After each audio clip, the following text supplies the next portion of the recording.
Bien, bien, gracias, Jorge Meléndez. Puntualazo, Jorge Meléndez. ¿Cómo estás? Buenas tardes. Aquí estamos, Julio. Buenas tardes. Un placer verte de nuevo. Se me hace que te fuiste a la clínica de la doctora Aslan, una rumana que Ajá. cuando las personas hace muchos años se decían que se sentían muy cansadas, iban para allá con ella y ella, qué sé qué fórmula mágica tenía que los recuperaba. Luego esta señora anduvo acá por Morelos, pero ya no le dio mucho resultado. Pero te Ujú. ves muy bien. Un Muchas saludo gracias, a Jorge. ti, a tu familia y qué bueno que estás con nosotros. Gracias, Jorge, muy amable como siempre. Jorge, ¿cómo te pasaste? ¿Dónde viste el grito? ¿Televisión? ¿Físicamente fuiste a algún lugar? No, televisión, yo ya Sí, para sí. salir a esas multitudes, ya salí muchos años cubriendo y luego fue yendo como espectador, pero me reportaron que vinieron de casi toda la República a la plancha de la Constitución. Hubo muchas personas de diversas partes eh, de diversas entidades y creo que hay de veras un fervor por Andrés Manuel López Obrador, lo cual él mismo señala que pues ya está cansadón y sí se le ve un poco cansado de tantos años de estar recorriendo el país y luego las mañaneras y todo esto. Y pues deja, eso sí, la vara muy alta a la señora Claudia Sheinbaum, aunque ella tiene pues una serie de problemas que resolver, como la reforma del Poder Judicial, una de ellas, elevar, como dice hoy Gerardo Esquivel en el Milenio, eh, el crecimiento económico, porque hemos crecido muy poco desde hace 30, 40 años, el asunto de la salud, de la educación, en fin, una serie de problemas que seguramente va a enfrentar de inmediato la señora Claudia Sheinbaum, porque en efecto va a seguir con este segundo piso de la transformación, como dijo Andrés Manuel López Obrador durante mucho tiempo en los últimos meses, y sobre todo cuando ayer gritó sus vivas, entre ellos a que no haya corrupción, y esperemos, porque también en este sexenio vimos el caso de Segalmex, que es un escándalo que todavía no llega a su fin. Entonces hay muchos pendientes, pero la gente está feliz que haya llegado un presidente que pues no robó, que vio por los pobres, a pesar del bajo crecimiento. 9.5 millones salieron de la pobreza extrema, lo cual quiere decir que hizo ahí el señor López Obrador una serie de movimientos muy precisos para que con poco dinero pues, él pudiera seguir adelante. Y también estamos viendo que este amago de que se iban a ir las inversiones si se aprobaba la reforma del Poder Judicial, pues no fue cierto. Y en efecto, estos señores inversionistas no comen lumbre. Si creen que aquí pueden seguir ganando mucho dinero, seguirán, a pesar de que van a tratar de influir ellos también en cuáles son los cambios a la reforma del Poder Judicial que ellos necesitan para sus inversiones. En fin, un México que va para adelante, pero con bastantes problemas que obviamente no se pudieron resolver, pues porque decenios, cuando menos 4 decenios de este régimen neoliberal, pues es imposible en 6 años resolverlo. Hay que sentar las bases y luego seguir adelante. Muy Y bien. como señala hoy en un video Armando Bártena, hay que abrir un debate muy grande en Morena y en el gobierno sobre muchas cuestiones, algo que también coincide un amigo mío, Humberto Sotelo, que tiene un librito que se llama ¿Qué hacer? Los desafíos de la 4T en Puebla, que les presento, en donde hace un análisis crítico de el gobierno de Morena y de muchos otros asuntos. Bien, gracias, Jorge. Está con nosotros ya Marta Olivia López, a quien saludo. Marta Olivia, buenas tardes. Muy Gracias, Julio. Qué gusto mexicana. verte de nuevo por acá. Es un gusto coincidir. También saludo a Jorge Meléndez. Buenas tardes a ambos. Buenas tardes. Gracias. Marta Olivia, ya hice público el agradecimiento tanto a Alex Fernanda como a ti y a Federico Anaya por la cobertura espléndida que hicieron en estas 3 semanas, pero la reitero en este momento, mi agradecimiento por tu calidad profesional, por tu entrega y además con muchas buenas opiniones, con muchos buenos comentarios acerca de tu trabajo periodístico. Así es que muchas gracias. Marta Olivia. Espero que todo continúe bien a las 10 donde estás ahora, de lunes a viernes. Gracias, Marta Olivia. Gracias, Julio. Muy agradecida y un paquetote ahí. La sufrimos la producción, pero te extrañamos mucho, pero esperamos haber hecho lo mejor. Bien, claro que lo hicieron. El que las anda sufriendo soy yo, porque ya todo el mundo me dice, oye, mejor que se quede Marta Olivia, y yo estoy de acuerdo, Oye, Marta Olivia, ¿qué opinión tienes del tema inmediato de El Grito, de lo que ha sucedido en sí, que ya hemos hablado, ya Jorge ha hablado muy puntualmente de cómo mucha gente llegó con un ánimo muy, pues de mucho agradecimiento al presidente López Obrador, más allá de los datos estadísticos, los informes puntuales, de los puntos críticos que pueda haber, mencionaba Jorge lo de Segalmex, pero sin embargo una gran entrega y una gran participación. ¿Cómo lo viste y qué opinas de algunos de los estribillos que agregó al grito y que han generado pues cierta polémica, sobre todo el grito de viva la cuarta transformación? Marta Olivia. Sí, era de esperarse que López Obrador puntualizara claramente en esta última oportunidad de estar ante el pueblo de México, ante este zócalo abarrotado. Era necesario y lo estábamos esperando todos comparando las arengas de los otros años. Me parece que salvo la de la cuarta transformación, con viva los trabajadores mexicanos que son los mejores del mundo, esas habrían hecho la diferencia en otros momentos. Creo que es un presidente sin duda que marca un antes, un después. Es un presidente que no se tiene al menos antecedente de alguien con unos niveles de popularidad y de aprobación, al menos en 7 décadas atrás. Entonces era su momento estelar, era como digamos, el gran acto, la quinceañera de toda jovencita, era la forma de estar ahí presente.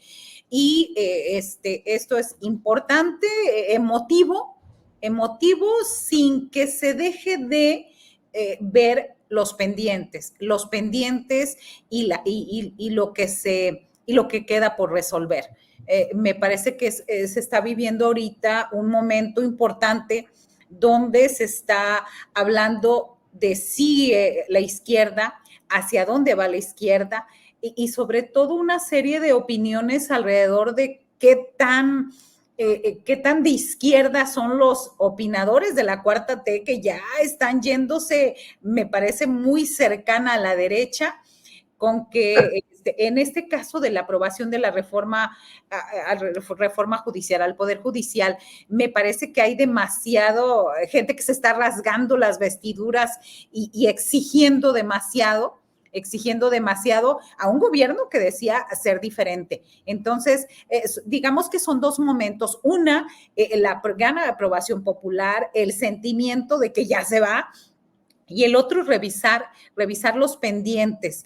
Hay un video la semana pasada que a mí me parece que ilustra muy bien quién es la presidenta electa. Es con Claudia Sheinbaum, donde le preguntan acerca del paro laboral de los trabajadores del Poder Judicial, y Y ella dice, palabras más, palabras menos, dice, si están en paro, pues simplemente que no se les pague su sueldo, porque lo que ganan cada mes lo tienen que devengar.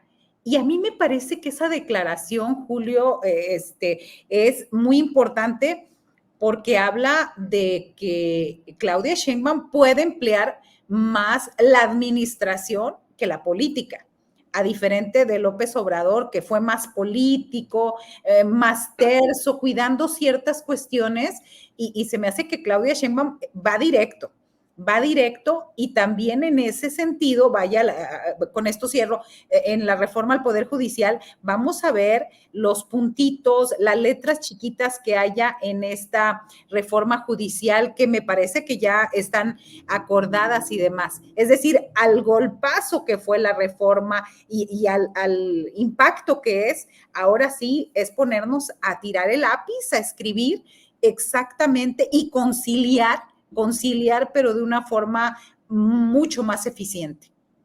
Bien, Marta Olivia, gracias. Hoy la verdad es que no va a poder estar con nosotros.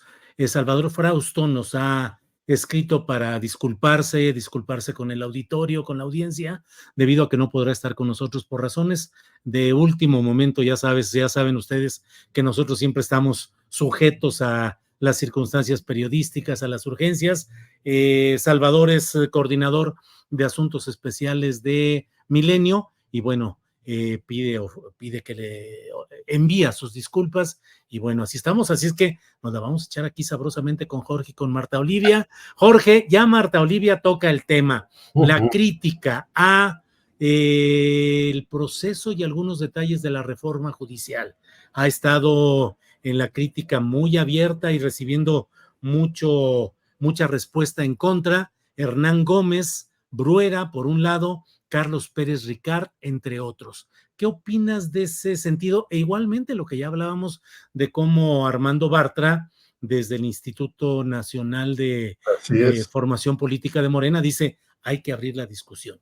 ¿Qué hacer? Porque Jorge, tú tienes mucha experiencia en eso. Con frecuencia la pasión política y el objetivo inmediato hace que se pierda de vista la necesidad de discutir de una manera horizontal y no vertical, y desde una izquierda que siempre debe de poner en el punto del análisis todos los datos y detalles, más allá de los discursos y más allá de las buenas intenciones, lo que en la práctica puede suceder. ¿Cómo ves este tema de crítica y autocrítica en la izquierda, en este tema específico que te digo, Jorge? Bueno, en primer lugar, yo sí quisiera recordar que vino un señor, Ernesto Zedillo, y una bola de barrabasadas. Si alguien hizo cambios en el Poder Judicial en los últimos años, fue él, y los hizo para mal, no los hizo para bien. Entonces viene ahora a decir que se va a destruir la democracia.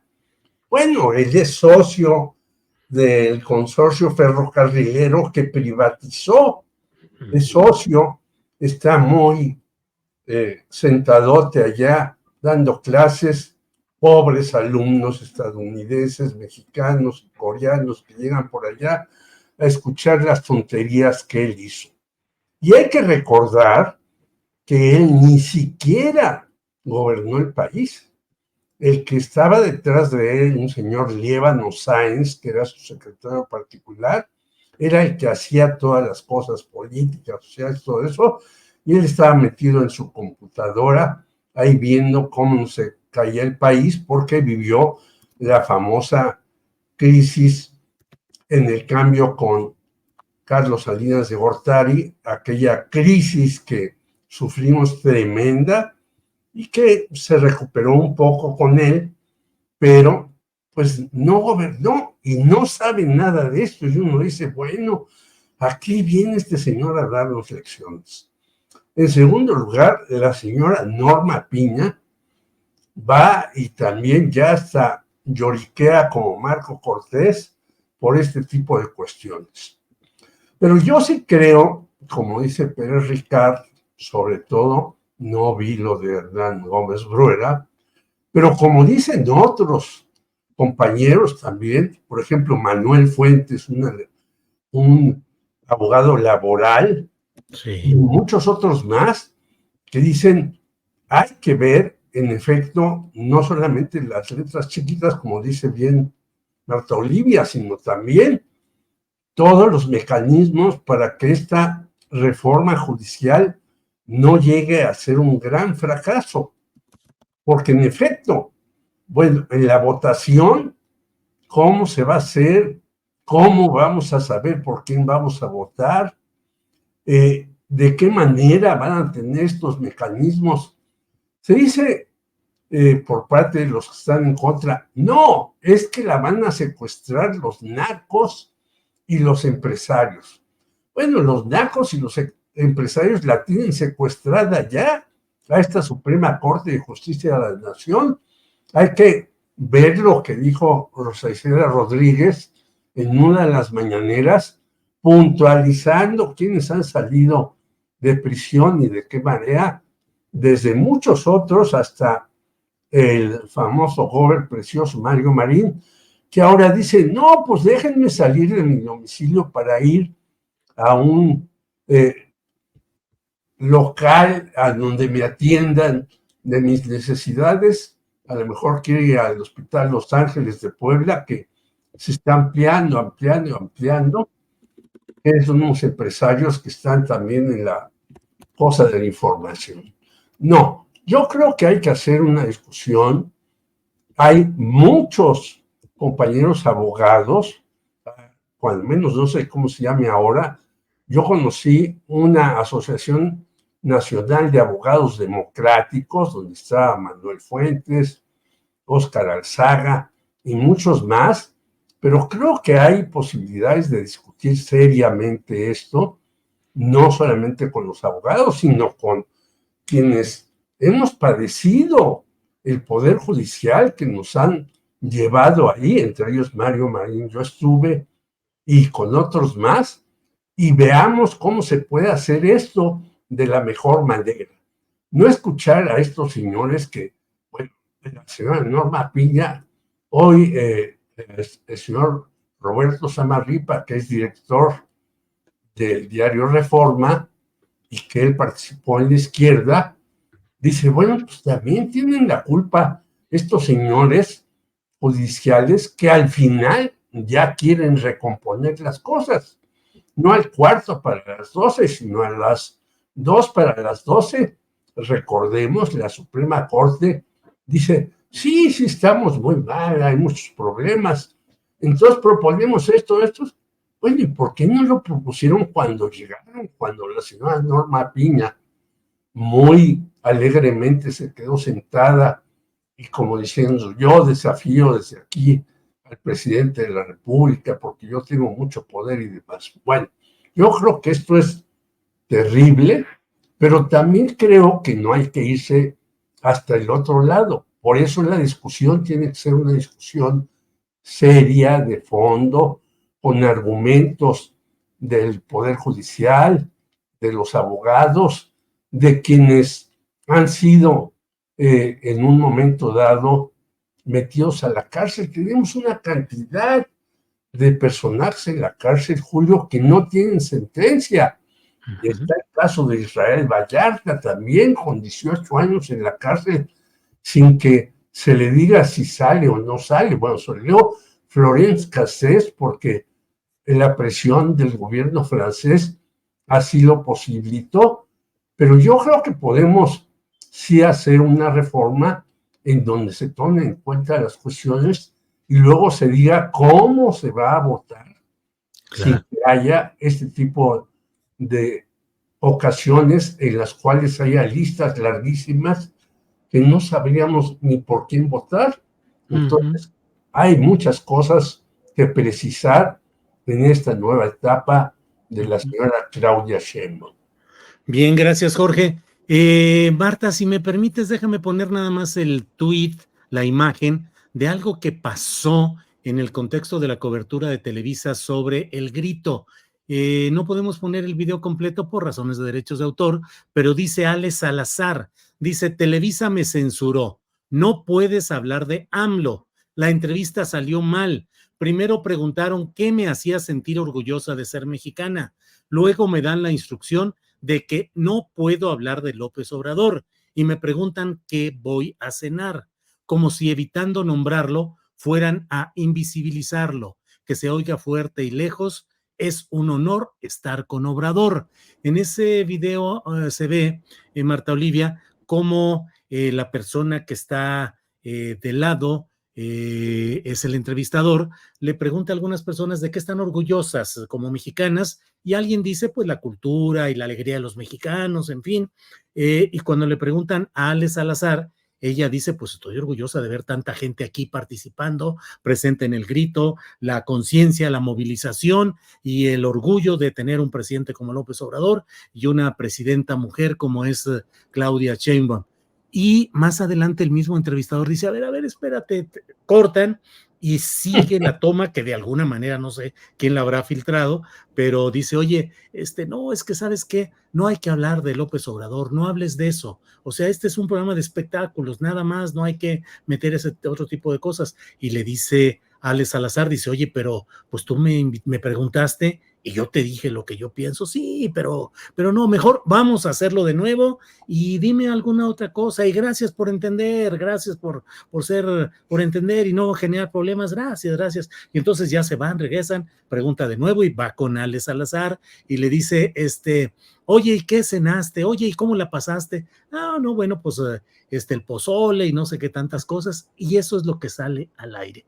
¿Qué opinas de esas formas de censura? Pero no solo de censura, Marta, creo yo, sino de trivialización, de pretender enmascarar en el pozole o en el folclor o en lo ligerito, pues lo que finalmente el fondo de lo que está pasando en una reunión del grito como la de ayer. Marta, ¿qué opinas? Sí, primero, que los reporteros, los camarógrafos, no actuamos por motu propio, actuamos por consigna y por una orden de trabajo. Y en los medios de comunicación donde hemos tenido oportunidad de trabajar, te dicen claramente que sí y que no puedes pasar. Desafortunado y afortunado que había alguien que estaba grabando para que se vea la evidencia que tiene, por ejemplo, empresas como Televisa en querer ocultar un hecho. Hablábamos de aprobación popular de López Obrador. Mucha gente ayer en el Zócalo estuvo resistiendo la lluvia porque quería ver al presidente, porque quería estar en su último grito en este sexenio de la cuarta T. O sea, no se puede ocultar el sol con un dedo, no se puede abstraerse de como jóvenes, por ejemplo, nuestro compañero Isaac Rosales hoy a las 10 entrevistaba a chicas y chicos que estuvieron en el desfile y dice, yo jamás he visto el desfile, pero lo veo, me enorgullezco, quiero estar. Incluso una hablaba de que quería hacer su servicio, que quería pertenecer al ejército y a la marina y que eso es preocupante para mí. Perdón, ahí ya nomás lo ligo con un tuit, si lo podemos poner del Monero Hernández, que también me parece que es bueno traerlo a la discusión. Y en ese sentido es imposible. Afortunadamente, gracias a las redes sociales, gracias a los medios de comunicación independientes, gracias a los activistas digitales como Arlene Medrano, que estuvo con nosotros la semana pasada, como Ale Salazar, gracias a todo esto, es que los medios han tenido que abrirse y por eso la gente ya no ve televisión y por eso dejan de tener a opinadores súper intelectuales, ¿no? Como Denise Dresser y como Aguilar Camín y demás, y los desplazan precisamente porque no han entendido la nueva dinámica de los medios y no han entendido la nueva dinámica de la comunicación uno a uno o más horizontal en las redes sociales. Es decir, que creer que porque están transmitiendo ahí ya nadie se va a enterar, o sea, es ilógico, porque ahora Ale Salazar lo cuenta y dice, me está pasando esto y me están censurando. Afortunadamente, esa es la parte de la libertad de expresión que vivimos. ¿Y qué es lo que hacen las televisoras? Pues simplemente ahogándose y moviéndose en el fango y creyendo que con eso, ¿a quién se le ocurre pensar que con eso va a disminuir la aprobación popular de un presidente como López Obrador? A mí se me hace hasta infantil y ridículo que piensen en ese sentido, ¿no? Y no sé, Julio, si pudiéramos, aprovechando ahí ya ese tuit donde yo veía a Monero Hernández que dicen, habla algo del ejército y cómo la figura del ejército en el apoyo a las obras sociales de la Cuarta T y cómo ha influido López Obrador para que la imagen de esas instituciones crezca. Híjole, yo tengo sentimientos encontrados al respecto, pero yo quisiera escucharlos a ustedes. Muy bien, Marta Olivia, gracias. ¿Cómo ves, Jorge Meléndez, este tema en el cual pues simplemente quedó el testimonio grabado de esa manera de pretender orientar opiniones y temas por parte de Televisa, pues bajo ese recurso tan tradicional de lo que es el espectáculo, lo ligero, lo frívolo, lo suavecito, no te metas en honduras ni en profundidades? ¿Cómo ves, Jorge? Pues mira, el famoso programa estelar de Televisa de Leo Zuckerman ya lo cambiaron y metieron a otras personas y sacaron a Denise Dresser, a Aguilar Camín, etc. Pero sigue ahí un señor Raimundo Rivera Palacio.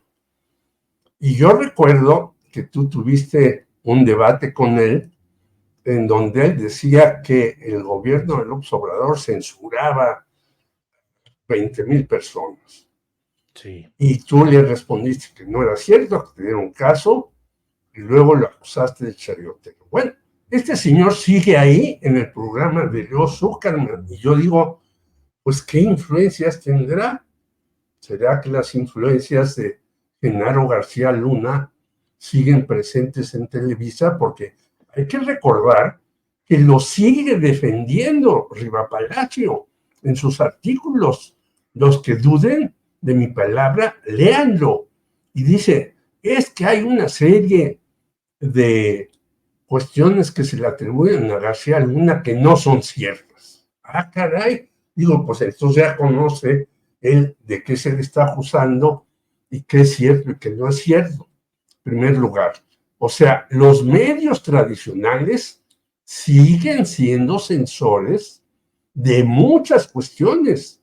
Yo lo viví porque trabajé en muchos y en muchos me corrieron, justamente porque no me ajustaba o porque a veces decía algo, por ejemplo, en El Financiero, denuncié a Marcel Maciel y me dijeron que no, que dónde estaban las pruebas y que bueno, en fin, sigue siendo los medios tradicionales eso, censores de lo que ellos no quieren decir. ¿Y qué objeto tiene ahora que alguien diga, pues López Obrador fue muy bueno y es genial y yo estoy con él? Y lo censuren, me parece ya casi demencial. Y en efecto, hay cosas que nosotros hemos dicho, Julio, y que luego los que están con López Obrador dicen que nosotros somos anti López Obrador. Pues no, por eso insistí que el señor Armando Bartra, que está en el Instituto de Formación Política de Morena, dice, hay que dar el debate amplio, a fondo, es lo que necesita la izquierda. Y en efecto, no solamente la izquierda, sino Morena y el pueblo de México necesita un debate a fondo y muy serio sobre muchas cuestiones. Decía Marta Olivia lo de las Fuerzas Armadas. Y yo creo que es una cuestión que hay que discutir. ¿Hasta dónde empoderar a las Fuerzas Armadas? A mí me parece preocupante eso, como otras cosas. Por lo tanto, yo creo que las llamadas benditas redes sociales han jugado también un papel muy importante, pero también en ellas hay cosas que a mí me parecen que no hay ni siquiera que ver o hay que verlas para decir, pues yo ya no le entro a este video o a este personaje. Yo creo que el debate de la libertad de expresión es un debate que tenemos que dar y ganar todos los días. Y por eso a veces la gente pues dice, pues qué buena onda de este medio, qué buena onda que estás con Julio Astillero, qué buena onda que estás aquí o allá, porque sigue habiendo censura en los medios y no hay que quitar el dedo del renglón, a pesar que hagan cambios, como en el caso de Televisa, pero hacen cambios cosméticos. Bueno, a mí me han dicho, yo no he visto y la veré, la llamada Casa de los Famosos. Es el horror de horrores, es todo lo que no se debe de hacer, ¿no? En contra de las mujeres, de los hombres y de quienes están ahí recluidos. Sí, gracias, Jorge. Marta Olivia, podemos seguirle un buen rato en todo este tema, pero hay otros temas que requieren que le vayamos entrando. Uno de ellos es el de la publicación ya en el Diario Oficial de la Federación en domingo de del decreto del perdón, ¿quieres decir algo, Marta Olivia? Sí, Perdón, sí, perdón, porque no, adelante. Jorge se brincó de tema, pero yo quiero aprovechar esa parte donde habla de Ernesto Zedillo Ponce de León. Es decir, yo no me brinqué, yo lo señalé y dije que Reforma hizo. Pero aquí si ya tú me di cuenta, Jorge. Pero yo no. Claro. No, lo digo en buen tono de mira, en la mesa Montessori hacen de todo, así que... No, yo no tengo ningún problema, pues tú... Adelante, Marta Olivia. Sí, para recordar solamente, ahora sí, como dice López Obrador, para los jóvenes, ¿quién es Ernesto Zedillo y qué representa él? Representa la matanza de Acteal, que fue una incursión paramilitar en la localidad de Acteal, en el municipio de Chenaló, en Chiapas, en los Altos en Chiapas. Esto fue en 1997. Ahí, durante la incursión, indígenas tzotziles de la organización Las Abejas fueron atacados. Ellos, no olvidemos este detalle, ellos se encontraban orando en el interior de una pequeña iglesia cristiana protestante de la localidad. El resultado fueron 45 muertos, niños y mujeres embarazadas, mientras que el gobierno de Ernesto Zedillo Ponce de León calificó el masacre como un conflicto étnico entre comunidades. Y ahí no pasó absolutamente nada. ¿Qué significa Ernesto Zedillo? También la masacre de Aguas Blancas, que fue un crimen de Estado ocurrido el 28 de junio de 1995, cometido por la Policía del Estado Mexicano de Guerrero, en este vado de Aguas Blancas, municipio de Coyuca de Benítez, en la Costa Grande. Ahí, la organización campesina de la Sierra del Sur presentó ante el entonces gobernador del estado de Guerrero, el cacique Rubén Figueroa Alcocer, un pliego petitorio, incluida la salida del ejército y la policía de la sierra. La respuesta fue más despliegue militar.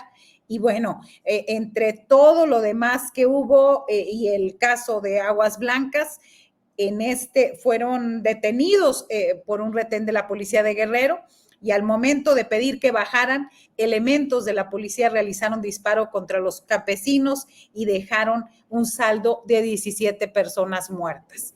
¿Qué significa Ernesto Zedillo también? Que nosotros, cada mexicano, tenemos que pagar durante 70 años el FOBAPROA. 70 años. Se deben 901,700 millones de pesos.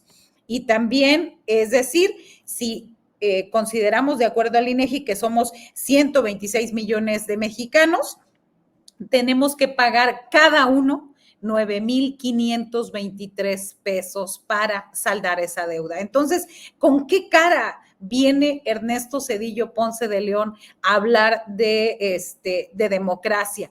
¿Con qué cara viene a sentirse el líder que la oposición necesita? Y coincido con mi compañero Jesús Escobar. Si la oposición en México está tan necesitada de un personaje como Zedillo, pues podemos hablar de Zedillo y de Lili Téllez, pues creo que no han entendido la lección, Julio. Y ya para decir el decreto en el caso del decreto de la publicación de la reforma judicial, pues me parece que es ya, reitero que se concluye la primera etapa de un cambio sustancial en uno de los 3 poderes del Estado mexicano. Me parece que en esas leyes secundarias, en esas cuestiones internas se tiene que afinar. Creo que como estaba el Poder Judicial no se puede seguir.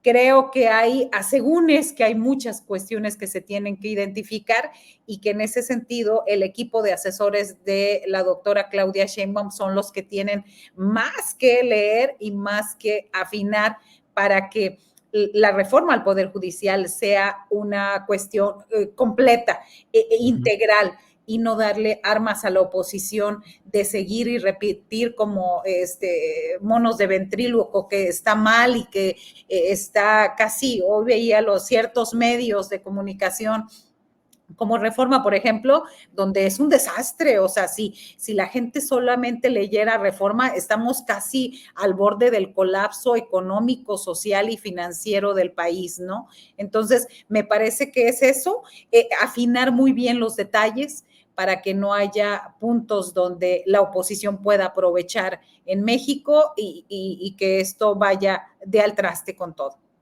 Bien, gracias, Marta Olivia. Jorge Meléndez, ¿qué opinas de este tema que me parece que tiene 2 aspectos? Uno, el político, desde el punto de vista procesal legislativo, donde pues ya todo está consumado, o sea, el proceso legislativo técnicamente hoy está iniciando el siguiente proceso electoral, que es el relacionado con la elección de este enorme número de ministros, magistrados, jueces, 7,000 cargos que serán electos y que empieza ya formalmente luego de la publicación en el Diario Oficial de la Federación, que fue ayer domingo.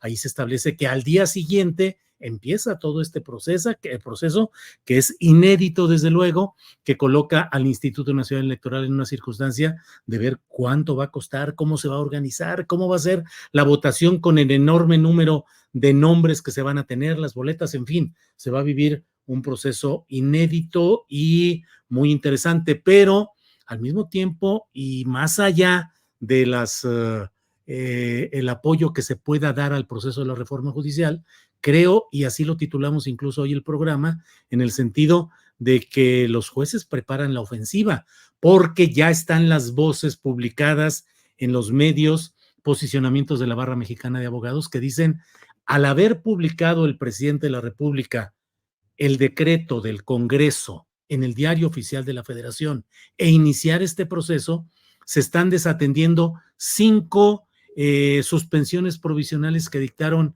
jueces de distrito.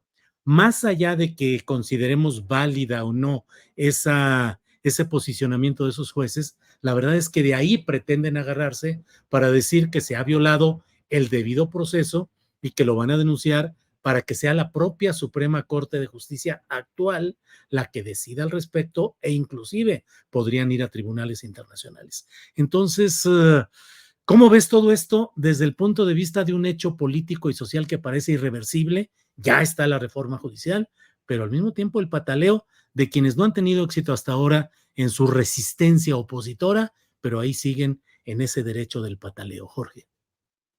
Yo decía eso, que el asunto es que tienen que tener no solamente el señor Arturo Saldívar que está ahí, sino con una asesoría mayor de personajes que pueden estar ahí. Otro de los abogados que me surge del nombre, Enrique González Ruiz, que ha estado a favor de eso. Es decir, hay una cantidad amplia de abogados que pueden afinar esas cosas. Ahora, en efecto, ellos han mandado a diferentes jueces del país a que impugnen esto. Creo que no va a pasar y que lo que van a tratar de hacer es llevarlo a las instancias internacionales. ¿Quién es el que ha incluso insistido mucho en eso?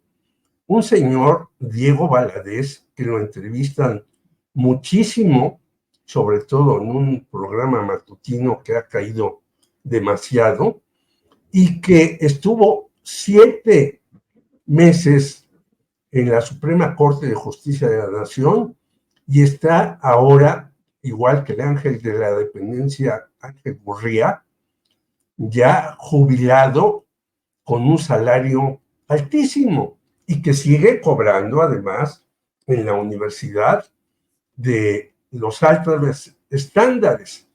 Por lo tanto, yo creo que ellos van a insistir aquí hasta donde puedan. No se nos olvide que todavía hay una buena cantidad de empleados del Poder Judicial que están con ellos.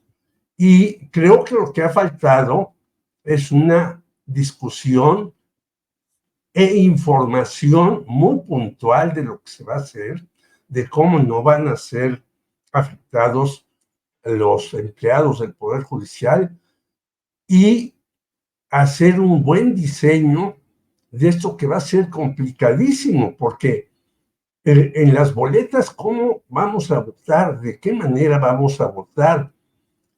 ¿Cómo vamos a saber quiénes son los jueces en uno o en otro lugar? Yo creo que ahí está un problema verdaderamente muy difícil y muy complicado que hacer, que tendrá que hacerlo con pinzas el gobierno de Claudia Sheinbaum, sus personajes que están a cargo de estas cuestiones y sus informadores, porque yo te quiero decir, Julio, que este proceso en los medios públicos ha pasado también muy rápido y defendiéndolo sin hacer la menor crítica ni cuestionamiento o tratando de decir, bueno, sí, va a ser una nueva cuestión, pero vamos a hacerla de esta manera, la ciudadanía puede participar de esta otra,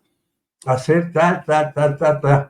Es decir, esos detalles de irle explicando a la gente cómo se van a hacer las cosas, me parecen fundamentales y nodales para poder tener una reforma. Yo no creo que la señora Norma Piña y los demás puedan parar esto aquí, pero sí lo van a tratar de hacer a nivel internacional. Y concluyo diciéndole a Marta Olivia que, caray, qué lástima que no me haya leído, pero desde el FOBAPROA, junto con otros personajes, dijimos que era falso. Cuando se hizo el FOBAPROA, se decía que íbamos a pagar 500 mil millones de pesos y varios dijimos que eso iba a ser una deuda exponencial, como ya está siendo ahora, que ya va por los 2.5 billones de pesos.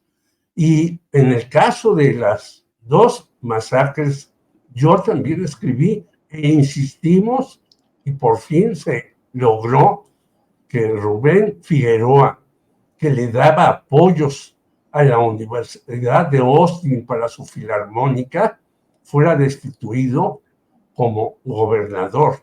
No es que me los pasé de largo, Marta Olivia, sino que yo a lo que me quería referir es a la famosa reforma del Poder Judicial. Bien, gracias, Jorge. Marta Olivia,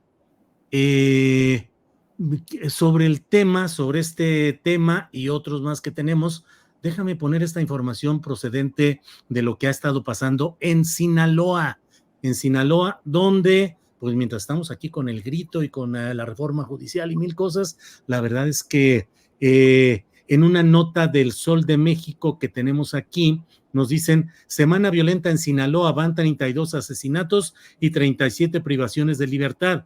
La fiscal Claudia Zulema Sánchez Condo informó que del pasado lunes hasta la mañana de este lunes 16 de septiembre se han cometido 31 homicidios dolosos en Sinaloa. También dijo que en este periodo 37 personas han sido privadas de la libertad. Dijo que hay investigaciones para determinar el asunto de 5 hombres localizados asesinados en la salida sur de Culiacán. Recordemos que a ellos les colocaron sombreros y una especie de collarcitos con sombreritos. Recordemos que al Mayo Zambada le decían el señor del sombrero. En fin, todo esto ha habido, se han presentado 47 denuncias formales ante el Ministerio Público por el delito de robo de vehículo. Solo este domingo 15 se integraron 5 carpetas. Y la verdad, Marta, la verdad, Jorge, es que pues los reportes que vienen de Culiacán son de una ciudad encerrados, sin salir a la calle, muy poca presencia, solo lo básico, robos a personas que van tripulando su carro, son despojados de sus vehículos, en fin, una situación muy complicada. ¿Qué nos dices de todo esto, Marta Olivia? Sí, a mí me parece que si estamos hablando más o menos que el 26, 27 de julio, bueno, la última semana de julio, se dio esta llegada, vamos a llamarle llegada, de Ismael El Mayo Zambada y Joaquín Guzmán López a los Estados Unidos.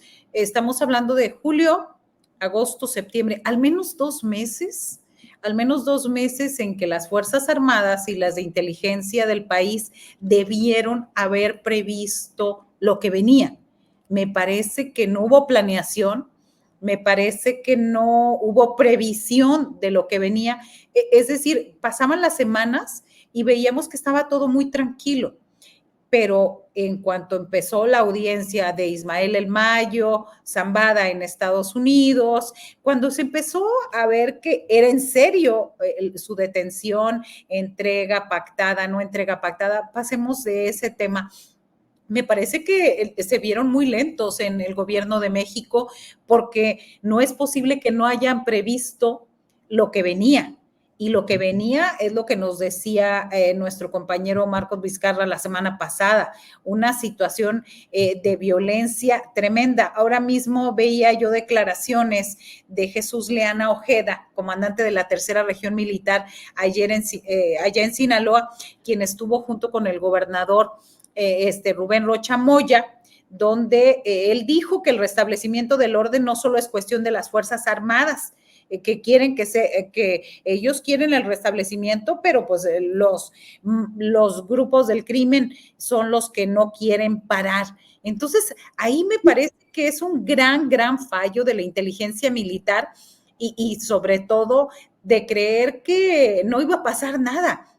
Si sabíamos cómo estaban, digo, si nosotros como medio lo decíamos, que estaba tranquilo, que ahí venía, que cuidado, ¿no? ¿Cómo no pudieron prever esta situación?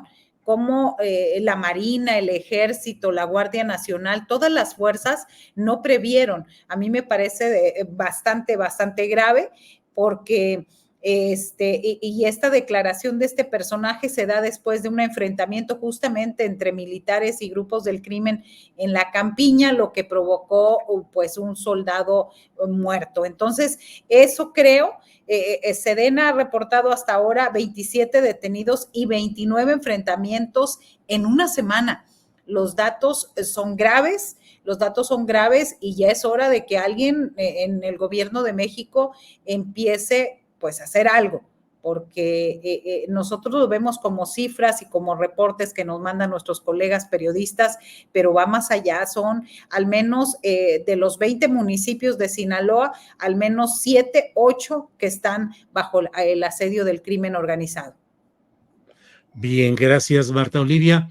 Vamos con Jorge Meléndez. Jorge, ¿cómo ves lo que está pasando en Sinaloa? Por favor, Jorge. Terriblemente preocupante, más porque este señor gobernador Rubén Rocha Moya, que yo lo conocí hace muchos años en la Universidad Autónoma de Sinaloa, me parece, a pesar de que lo hayan apoyado Claudia Sheinbaum y el señor López Obrador, que no resuelve absolutamente nada. Y no solamente ahí, Julio, ya se extendió a Chihuahua, donde hay 6 fallecidos por enfrentamiento entre cárteles. No olvidemos que aquí en Polanco, al parecer detuvieron a un jefe del cártel de Caborca. Es decir, hay una situación que obviamente tiene su epicentro en Sinaloa, parece que en Culiacán y en los 6 municipios que señala muy bien Marta Olivia, pero la situación ahí es tremenda. Y yo advertía desde hace algunos programas atrás, que bueno, hasta los jefes de la policía se sabe que tienen nexos pues con los dos cárteles ahora, porque ya están peleados por aquella famosa detención del Mayo Zambada, que se sigue atribuyendo a que lo engañaron, que me parece que es totalmente falso, pero algo hay en el fondo que los chapitos ahora pues están enfrentándose con los personajes del Mayo y están haciendo ahí un desorden. Yo creo que en efecto, más que hacer llamados a la tranquilidad, a que la gente no salga y demás, pues se debe hacer alguna operación quirúrgica bastante seria para detener eso. Me parece que si no, va a escalar, porque estos dos grupos tienen ramificaciones en varias partes del país, y por eso hablaba de la detención aquí en Polanco del cártel de Caborca, porque esos cárteles, hay una serie de cárteles en el país que están ligados a uno o a otro, o a los de los chapitos o a los del Mayo, y puede eso ponerse muy feo en momentos en que se requiere tranquilidad en el país para que este cambio que viene el 1 de octubre sea lo más pacífico y lo más importante como se vivió ayer.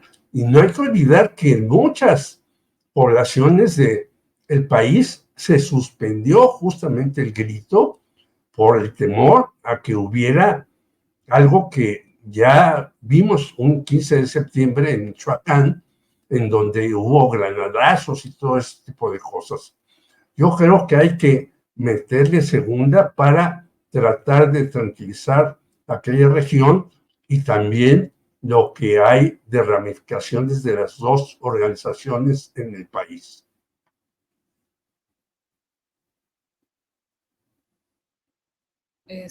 No te escuchas. Espérame, ya, por andar, es que pasan los aviones muy fuerte aquí y le pongo el silenciador, pero ya estoy aquí. Les quería decir, bueno, sí, Jorge, la ejecución de este personaje, presuntamente líder del cártel de Caborca, en una calle de la colonia Polanco, pues hoy están publicando también información estos reporteros de asuntos policíacos que siempre tienen información muy especial, pareciera brindada incluso por los propios policías y órganos forenses, en el cual hablan de que lo venían siguiendo a este personaje y que estaría relacionado con el asesinato de aquel director de inteligencia que fue asesinado en el Estado de México y que venía acompañado de una persona que sería una política relacionada con el Partido Verde Ecologista en el Estado de México. Eso es lo que ha publicado uno de estos periodistas especializados en asuntos de nota roja. En fin, pues son las 2 de la tarde con 53 minutos, no lo van a creer, pero ya llegamos al final del programa y estamos para lo final. Marta Olivia, un postrecito, por favor. Rápidamente, no va a ser nada dulce, pero hablando de Sinaloa, nos reporta nuestro compañero Alex Meléndez, información también de Marcos Vizcarra, de allá de Revista Espejo de Sinaloa, que David Eduardo Martínez Meraz, de 20 años de edad, es un hijo de un periodista de Culiacán, está desaparecido desde esta tarde, de este 16 de septiembre en la colonia Prados del Sur, así que el joven es hijo del periodista Ernesto Martínez, quien se desempeña como reportero de la Nota Roja en Sinaloa, así que se están buscando el apoyo para tratar de localizar a este joven. Y ya rápidamente, en otro postrecito, pero pues las lágrimas de cocodrilo de Norma Piña, la ministra presidenta de la Suprema Corte, quien decidió estar del lado equivocado de la historia, si es que dentro de 10 años o menos su nombre queda en la memoria del colectivo mexicano.